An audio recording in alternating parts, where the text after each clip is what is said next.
The annual International Labor Organization World Day for Safety and Health at Work on April 28th promotes the prevention of occupational accidents and diseases globally. It is an awareness-raising campaign intended to focus international attention on the magnitude of the problem of chronic illness. In the Virgin Islands, local businesses and organizations, namely Adina Donovan Home, Clarence Thomas Ltd, and Caribbean Insurers Ltd, have embarked on progressive employee wellness programs. Let's hear more about these initiatives as the territory observes the ILO World Day for Safety and Health at Work on Friday, April 28th. My name is Jacqueline Malone. I'm a director at Caribbean Insurers Health Department. My name is Marilyn Malone Bass, and I'm the manager for Adina Donovan. My name is David Thomas, and I'm representing Clarence Thomas Ltd, CTL Home Center.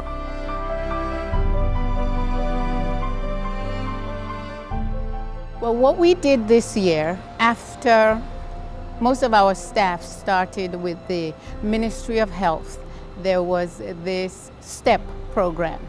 And most of the staff started with that. They were really geared up towards that. So what we did after that, to keep the momentum going, we decided to throw out a challenge. And what that challenge includes is for them to lose some more weight. So for those that didn't lose the weight on their walk, they have an opportunity now to lose the weight. So the challenge is, it's called the biggest loser. So whoever loses the most weight, as an incentive, they're going to get a cash prize.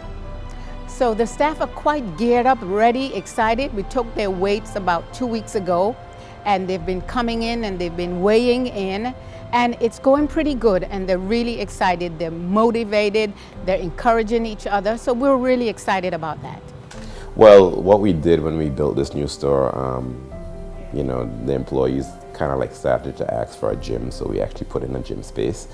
There's actually a gym space on this second floor, for my employees to go work out and burn off the calories and release some stress, that kind of thing.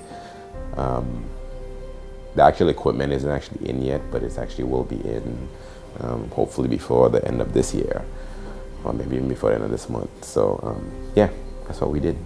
I have been here since last February, and so I have observed frequent sick call-outs and sick leave, and so that idea was born.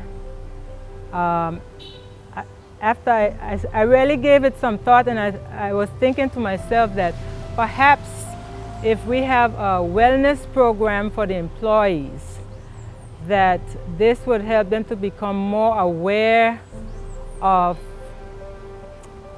the importance of adhering to a healthy lifestyle, maintaining a healthy lifestyle, and also they would become more knowledgeable about the benefits of doing so, and overall that we would see less absenteeism.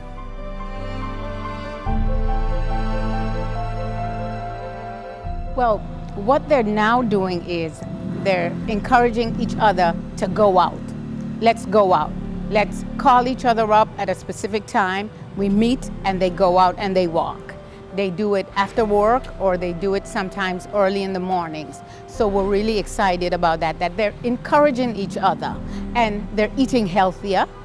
They're making sure that they're bringing their salads, they're watching their proteins, they're watching their starches. So they're up on a real high with the whole challenge. So we're really encouraged at that.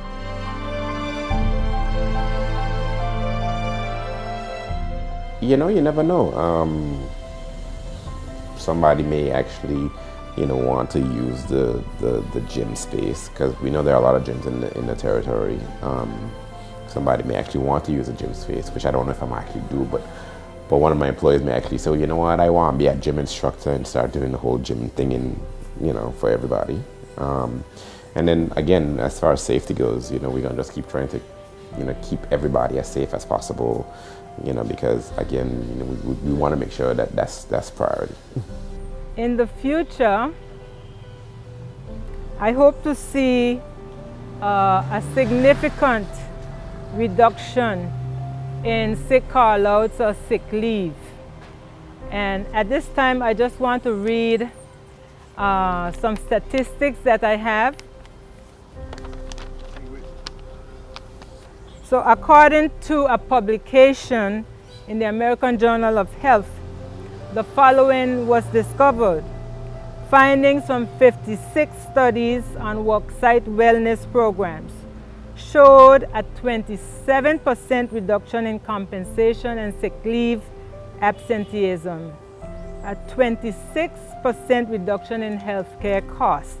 As we know, the more often you see the physician, the more money you're going to be spending, and the more money NHI will be spending. So we are hoping to reduce the healthcare cost overall. And there was also a 32% decrease in workers' compensation and disability management cost claims, according to the studies. Bear in mind, these were 56 studies that were done. So I think that's pretty significant. Leading up to this, after we finish this challenge, we have what is called our annual Health Expo. So that is going to take place on the 20th of May. More details to follow, so the public needs to follow us on that. So we're leading up to the Health Expo with this initiative. So we're glad that it came in perfectly, we timed it right, and it's coming up in May. The challenge is going to finish in April, so they'll be able to go to the Health Expo and see the different doctors, see the different masseuse and things, so they can encourage themselves to continue with their initiatives. Congratulations and thank you for your consideration and vision. You help to encourage and inspire everyone to get healthier.